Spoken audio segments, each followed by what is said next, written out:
Marvel's Jessica Jones prepares for the end in final season trailer.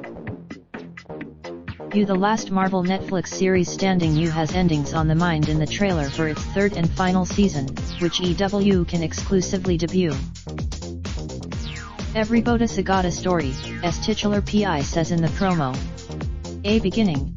Before we reach the conclusion of Jessica's story, though, we'll see her face one more deadly foe, who will challenge the life she has created for herself since the end of Season 2.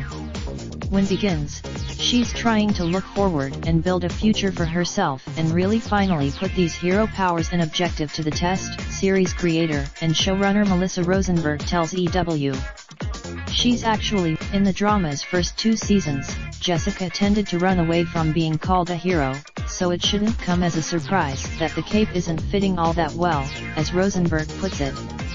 She's wildly and while Jessica and Trish Rachel Taylor are estranged at the top of the season, that happens when you kill your best friend's mom, they're on similar journeys.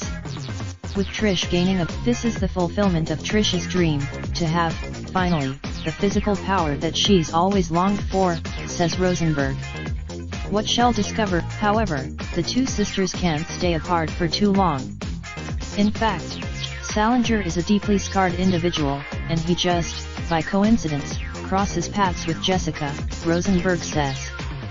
For him, Rosenberg adds that the character of Salinger was half-formed until they cast Bob.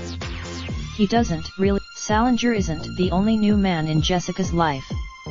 The trailer finally, the trailer shows high-powered lawyer Jerry Hogarth, who was diagnosed with ALS last season, defending Salinger, much to Jessica's disgust.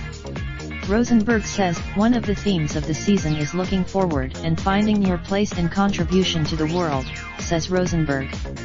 Jerry knows what her